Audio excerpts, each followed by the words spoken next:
Beleza? Essa é sobre programação neurolinguística, falando um pouco sobre equilíbrio. Às vezes as pessoas dizem, fulano de tal é muito equilibrado. Elogio ou crítica depende daquilo que é dito, como é dito, o tom, e principalmente de quem ouve e para analisar. Há um equilíbrio estável e há um equilíbrio instável. Observando uma reunião de mentes privilegiadas, eu pude observar um exemplo muito útil e prático. Nesse exemplo, alguém que defende a existência do equilíbrio efetivamente afirmou que o equilíbrio tão difundido nos dias de hoje pertence a uma variável, divididos entre estabilidade e instabilidade. Equilíbrio estável seria, por exemplo, aquele em que em um U uma bolinha seja solta e independente do lado em que ela é solta, ela normalmente ficará centralizada no meio. Isso se referia àqueles prósperos que são verdadeiramente ricos e prósperos, indicando que, se porventura, na agrura da vida, efetivamente eles perdessem tudo que têm, porque eles são e não estão, o equilíbrio estável faria com que a bola voltasse exatamente para onde estava antes. Equilíbrio estável. No mesmo exemplo, o equilíbrio instável seria efetivamente quando, no exemplo da prosperidade, fulano de tal ou beltrano conseguisse efetivamente ganhar na loteria, por exemplo, ou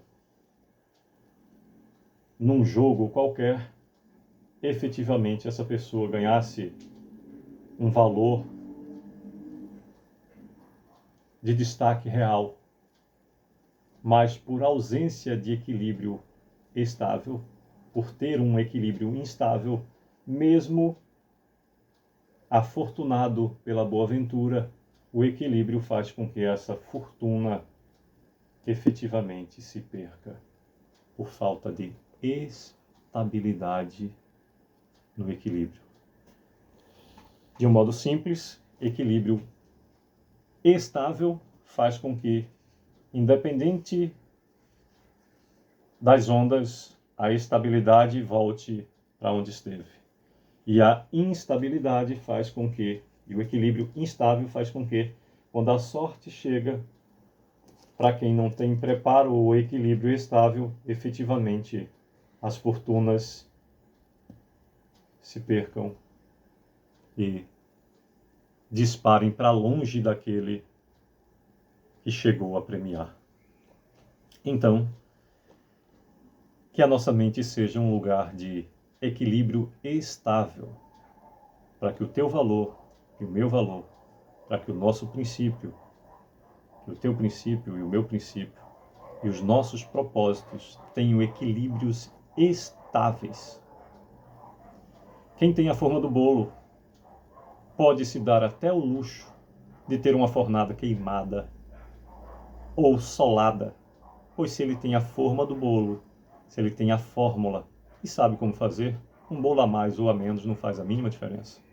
Mas quem apostou todas as suas fichas na feitura de um bolo e só tem a única oportunidade daquele bolo se solar ou queimar, vai ter o amargo ou o mau gosto na boca por falta de opção.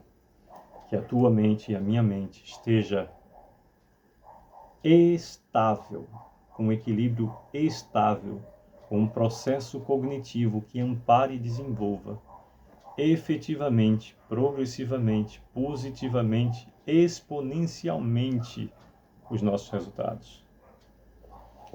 Interessante a gente observar que os valores hoje por vezes se invertem. Boa parte das vezes só pecúnio é o que interessa às pessoas. E eu nunca vou esquecer um exemplo de um adágio popular em que uma pessoa extremamente humilde se queixava, se queixava, se queixava. Falava mal da vida porque era pobre, porque era isso, porque era aquilo, e simplesmente um letrado da área jurídica, inclusive tal qual eu tive a oportunidade de ser o que sou, bacharel em Direito. E isso é muito comum no meio, essa história. Se verídica ou não, ela é útil. E simplesmente o doutor olhou para aquele ser que o tempo todo reclamava porque era pobre, porque era pobre, porque era pobre, e disse: amigo, quantos filhos você tem? Ele disse: X filhos. Ele disse: ok. O senhor me vende um filho por quanto? O senhor está doido, doutor? Eu vou lhe... Por dinheiro nenhum no mundo. Então ele olhou para ele, nos olhos dele e disse: nunca mais então diga que você é pobre. Você tem vários filhos. E um só que eu perguntei por quanto você vendia, você disse que não tinha dinheiro no mundo que pagasse. Então pare de reclamar, levante a sua cabeça e vá buscar a solução dos seus problemas. Reclamar não traz solução nenhuma. Que Deus a todos abençoe. Hashtag fica a dica. A sua mente é amparo, desenvolvimento. É presente de Deus. Sucesso. Que Deus a todos abençoe.